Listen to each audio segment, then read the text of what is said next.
So I'm embarrassed that I have a career. I talk about things like trust and cooperation, and there should be no demand for my work. But the fact of the matter is there is demand for my work, which means that there's an opportunity. It means that trust and cooperation are not yet standard in our organizations, and yet they should be, and we know that, which is why we're looking for ways to bring those things to our organizations. So I thought I would do something a little different today. You know, when you're speaking to tens of thousands of people and you have the opportunity to share a message, of course, most rational people would say, let's go with something I've talked about lots of times and I'm really good at, but I'm not normal, so I'm going to do something completely new, and I hope this works out. There are two things that I think that great leaders need to have: empathy and perspective. And I think these things are very often forgotten. Leaders are so often so concerned about their status or their position in an organization, they actually forget their real job.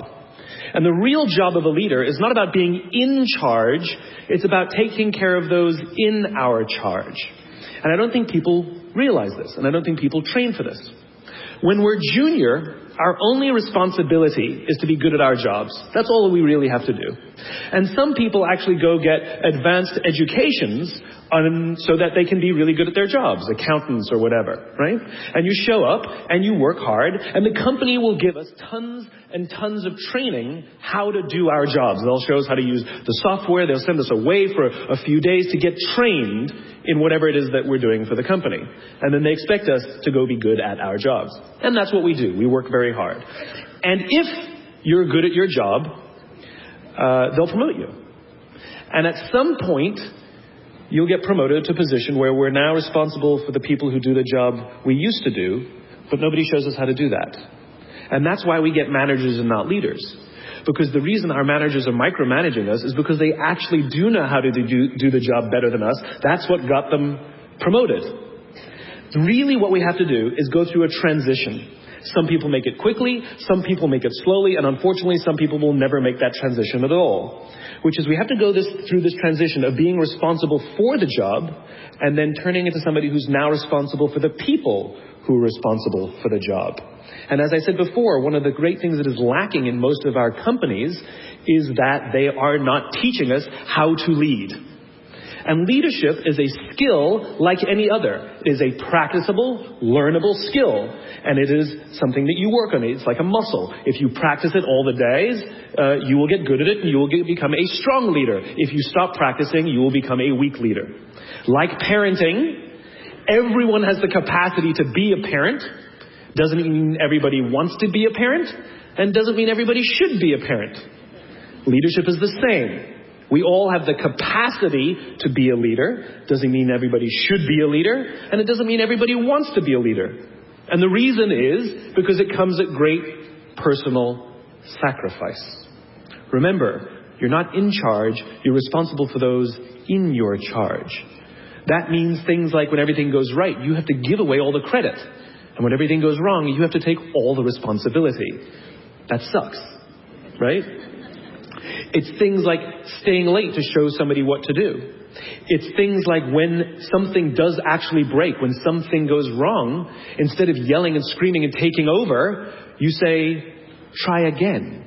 When the overwhelming pressures are not on them, the overwhelming pressures are on us. At the end of the day, great leaders are not responsible for the job. They're responsible for the people who are responsible for the job. They're not even responsible for the results.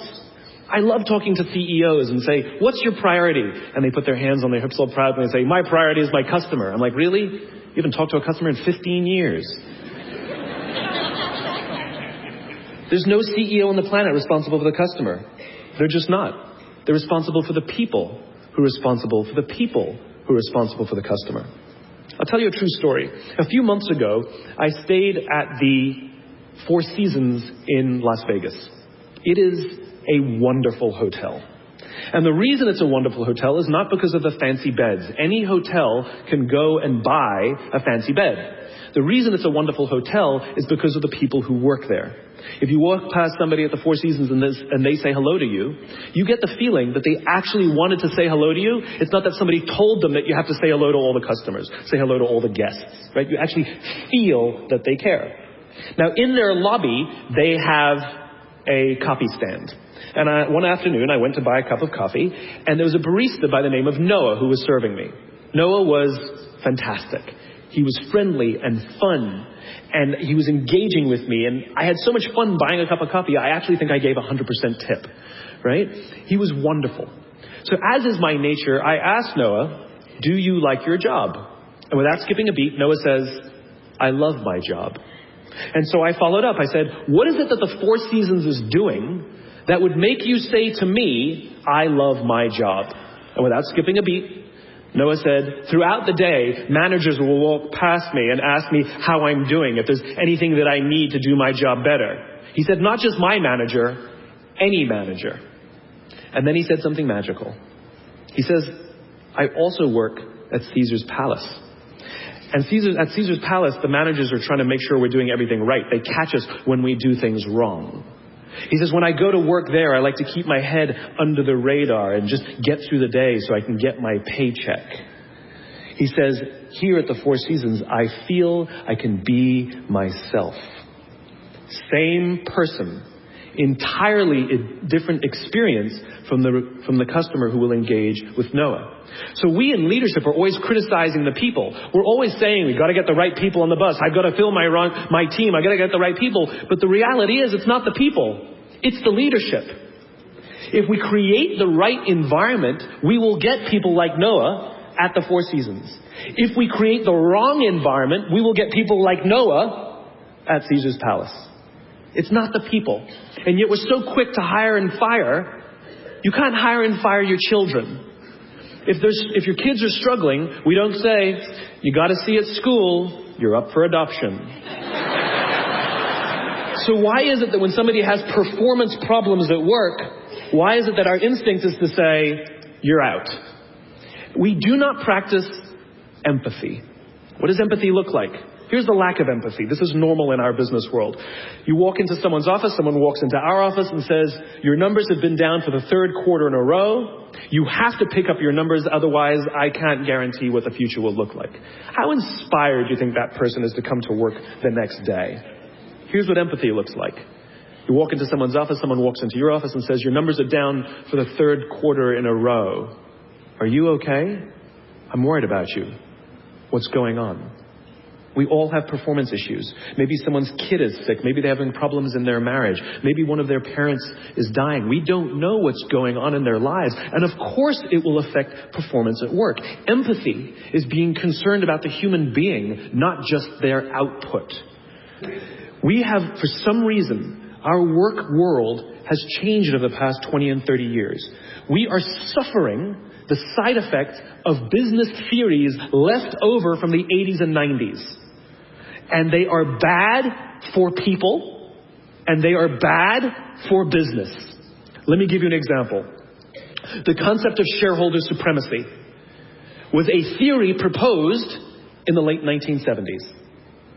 It was popularized in the 80s and 90s. It is now standard form today. You talk to any public company and you ask them their priority and they say maximize shareholder value. Really? That's like a coach prioritizing the needs of the fans over the needs of the players. How are you going to build a winning team with that model? But that's normal today. We don't even perceive it as broken or damaged or wrong or outdated. Remember, the 80s and 90s were boom years with relative peace and a kinder, gentler Cold War. Nobody was practicing hiding under their desks in school anymore. We are no longer in those times. These are no longer boom years. These are no longer peaceful times, and those models cannot work today. Here's another one. Mass layoffs. Using someone's livelihood to balance the books. Right? It's so normal in America today that we don't even understand how broken and how damaging it is, not only to human beings, but to business. You know, companies talk about how they want to build trust and cooperation and they announce a round of layoffs. Do you know the quickest way to destroy trust and destroy cooperation in a business, literally in one day? Lay people off. And everyone gets scared. Right? Can you imagine sending someone home to say, honey, I can no longer provide for our family because the company missed its arbitrary projections this year? And forget about the people who lost their job. Think about the people who kept their jobs. Because every single decision a company makes is a piece of communication. And the company has just communicated to everybody else, this is not a meritocracy. We don't care how hard you work or how long you've worked here. If we miss our numbers and you happen to fall on the wrong side of the spreadsheet, I'm sorry, we cannot guarantee employment. In other words, we come to work every day afraid. And we're asking our youngest generation to work in environments where how would any of us ever stand up and admit, I made a mistake? We're constantly being told, you have to be vulnerable. Leaders are vulnerable. What does that even mean? It doesn't mean you walk around crying, I'm vulnerable, right? No, what vulnerability means is you create an environment in which someone feels safe enough to raise their hand and said, I don't know what I'm doing. You've given me a job and I haven't been trained to do it. I need help. I made a mistake. I screwed something up. I'm scared. I'm worried. All of these things no one would ever admit inside a company because it puts a target on your head in case there's another round. And so we keep it to ourselves. And how can a company ever do well if nobody's ever willing to admit they made a mistake, that's scared, or they don't know what they're doing? And so we've literally created cultures in which every single day everybody comes to work and lies, hides, and fakes. And we're asking our youngest generation to work and succeed and find themselves and build their confidence and overcome their addiction to technology and build strong relationships at work. We're asking them to do this, and these are the environments we've created. We keep saying to them, you're the future leaders. We're the leaders now. We're in control. What are we doing? This is what empathy means. It means if there's an entire generation struggling, maybe it's not them. It's like, you know, the only thing the common factor in all my failed relationships? Me. Same thing. Oh, we just can't get the right performance out of our people. Maybe it's you. Right? It's not a generation. It's not them. They're not difficult or hard to understand. They're human beings like the rest of us, trying to find their way, trying to work in a place where they feel that someone cares about them as a human being. By the way, that's what we all want. In other words, it's not even generational. It's all of us. This is the practice of empathy. That if we're struggling to communicate to someone, if we're struggling to help someone be at their natural best, I'm tired of people saying to me, how do I get the best out of my people? Really? That's what you want? They're like a towel, you just wring them. How can I get the most out of them? No, how do I help my people be at their natural best? Right? We're not asking these questions. We are not practicing empathy. We have to start by practicing empathy and relate to what they may be going through. And it will profoundly change the decisions we make. It will profoundly change the way we see the world. Someone's driving to work. You're driving to work. And someone wants to cut into your lane. What do? Do you pull your car up or do you let them in? Most of us pull our cars up and go like this. You wait your turn. Now let's practice empathy. I don't know. Maybe they've been out of work for 6 months. Maybe they had trouble getting the kids out to school this morning and now they're running late for a really important interview and they just have to get to this interview and they're going to cut into our lane. Or maybe they're just a bastard. I don't know. But that's the point. We don't know. We don't know. And the practice of empathy will say, I'll let them in and I'll arrive to work 1 car length late. Right? We don't always have to be right. We don't always have to be in charge. We don't always have to be the one who succeeds. It's not about winning or losing. And that's where I go to the second point. After empathy comes perspective, where it's not about winning or losing. In game theory, there are 2 kinds of games. There are finite games and there are infinite games. And this is how you're going to change your perspective. Right? A finite game is defined as known players, fixed rules, and an agreed upon objective. Baseball, for example. We know the rules, we all agree to the rules, and whoever has more runs at the end of 9 innings is the winner, and the game is over. No one ever says, we can just play 2 more innings, I know we can come back. It doesn't work that way. The game is over. Right? That's a finite game. Then you have an infinite game. Infinite games are defined as known and unknown players. The rules are changeable, And the objective is to keep the game in play, to perpetuate the game. When you pit a finite player versus a finite player, the system is stable. Baseball is stable, right? When you pit an infinite player versus an infinite player, the system is also stable. Like the Cold War, for example, because there cannot be a winner and a loser. There are no winners and losers in an infinite game, right? It doesn't exist. And because there are no winners or losers, what ends up happening in the infinite contest is players drop out when they run out of the will or the resources to play. But there's no winners or losers. Problems arise when you pit a finite player versus an infinite player. Because a finite player is playing to win, and an infinite player is playing to keep the game going. Right? This is what happened to us in Vietnam. We were playing to win, and the Vietnamese were fighting for their lives. We were the ones who got stuck in quagmire. This was the Soviet Union and Afghanistan. They were trying to beat the Mujahideen, and the Mujahideen would fight for as long as is necessary. Quagmire. Now let's look at business. The game of business has pre-existed or has existed long before every single company that exists on this planet today. And it will outlast every single company that exists on this planet today. There's no winning the game of business. And the reason is because we haven't agreed to the rules. I get such a kick out of this. You realize how many companies actually don't know the game they're in. Right? Listen to the language that the companies use. We're trying to beat our competition. We're trying to be number one. Did you know that we were ranked number one? Look at the listing. Based on what criteria? Revenues, profits, market share, square footage, number of employees. Based on what time frame? A quarter, a year, 5 years, 10 years, 20 years, 50 years, 100 years? I haven't agreed to those standards. How can you declare yourself the winner? How can you declare yourself number one when no one else in the game has agreed to the rules? It's arbitrary. There is no winning because there's no end. In other words, companies are playing finite games. Listen to their language. They're trying to beat their competition. What does that even mean?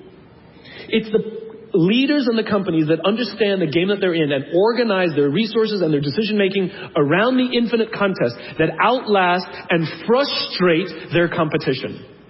All the companies that we refer to as the exceptions, Southwest Airlines, Apple Computers, Harley Davidson, they're the exception. No, they're playing the infinite contest. They frustrate their competition, is what happens. That's what happens, because they're not playing to win.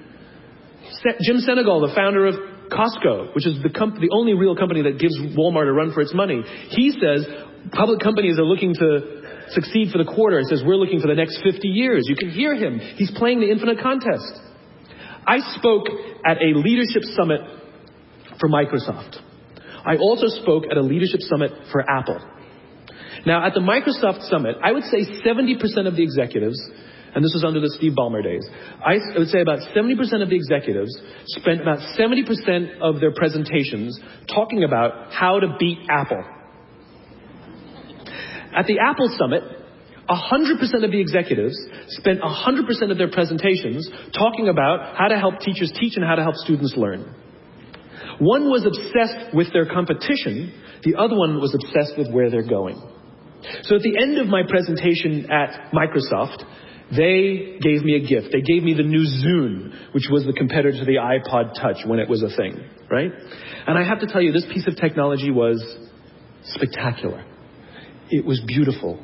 The user interface was incredible. The design was amazing. It was intuitive. It was one of the most beautiful, elegant pieces of technology I'd ever seen. Right? Now, it didn't work with iTunes, which is an entirely different problem. I couldn't use it. But that's something else. I'm sitting in the back of a taxi with a senior Apple executive, sort of employee number 12 kind of guy. And I decide to stir the pot. And I turn to him and I say, you know, I spoke at a Microsoft summit and they gave me their new Zune. And I have to tell you, it is so much better than your iPod Touch. And he turned to me and said, I have no doubt. Conversation over.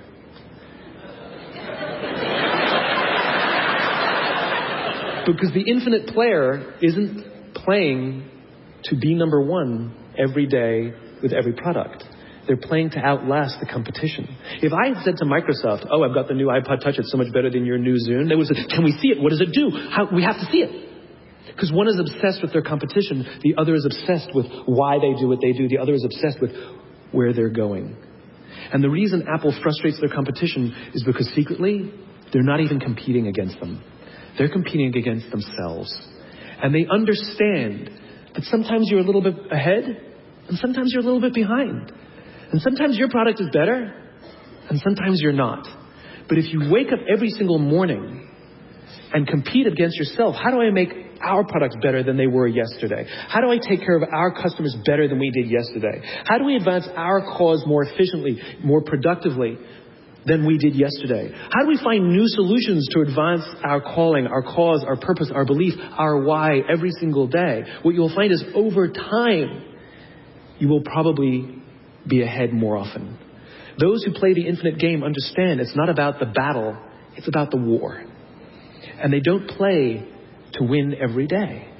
And they frustrate their competition until their competition drops out of the game. Every single bankruptcy, almost every merger and acquisition is basically a company saying we no longer have the will or the resources to continue to play, and we have no choice to either drop out of the game or merge our resources with another player so that we can stay in the game. That's what that is.